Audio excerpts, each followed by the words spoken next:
2018 നമ്മുടെ കിണറുകളിൽ ഒഴുകിയെത്തിയ ആ വെള്ളം അതെങ്ങനെ നമ്മുടെ കിണറുകളിൽ മാറ്റങ്ങൾ സൃഷ്ടിച്ചു? 2017 ഞാൻ ദുബായിൽ നിന്ന് ലീവിന് വന്നപ്പോൾ എൻ്റെ കിണറിലെ വെള്ളം ഞാൻ ടെസ്റ്റ് ചെയ്തു. അന്ന് നൈട്രേറ്റ് നോർമലാണ്, അയൺ കണ്ടൻ്റ് ഇല്ല, TDS ഓക്കെ, കോളിഫോം ബാക്ടീരിയ ഇല്ല, pH ലെവലും 7.12 എനിക്ക് റെക്കോർഡ് ചെയ്തു. നമ്മുടെ ബ്ലഡിലുള്ള pH ലെവൽ അറിയോ?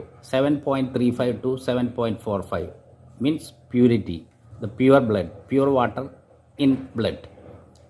അപ്പോൾ 7.12 എന്ന് പറയുന്നത് കേരളത്തിലെ വെള്ളം അതീവ ശുദ്ധമായിരുന്നു. പക്ഷേ 2018 ശേഷം, അതായത് പ്രളയത്തിന് ശേഷം നമ്മുടെ വെള്ളം മലിനമാക്കപ്പെട്ടു.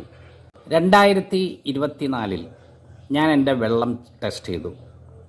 അന്ന് എൻ്റെ വെള്ളത്തിൻ്റെ pH 5.2, കോളിഫോം ബാക്ടീരിയയുടെ ലോ പ്രസൻസ്, നൈട്രേറ്റും അയണും TDSും ഓക്കെ. 2018 ഒഴുകി വന്ന ആ വെള്ളം നമ്മുടെ കിണറിലെ TDS, iron content, nitrate, pH level എന്നിവയിൽ മാറ്റങ്ങൾ വരുത്തി. വേസ്റ്റ് വാട്ടറിൽ നിന്ന് വന്ന ബാക്ടീരിയ നിറഞ്ഞ വെള്ളം നമ്മുടെ ഇക്കോളിയുടെ പ്രസൻസും കാണിച്ചു. ഞാൻ നേരത്തെ പറഞ്ഞതുപോലെ WHO റിപ്പോർട്ട് പ്രകാരം ഇന്ന് കേരളത്തിൽ 3 പേരിൽ ഒരാൾക്ക് ക്യാൻസറുണ്ട്.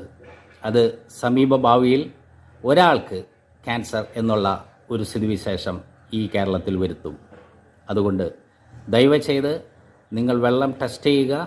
അതോടൊപ്പം തന്നെ ഞാൻ നേരത്തെ പറഞ്ഞ 3 ടെസ്റ്റുകൾ നടത്താം. ഇനി എങ്ങനെയാണ് ഞാൻ ഈ കാര്യങ്ങൾ മനസ്സിലാക്കിയത് എന്ന് അടുത്ത എപ്പിസോഡിൽ ഞാൻ പറഞ്ഞു തരാം.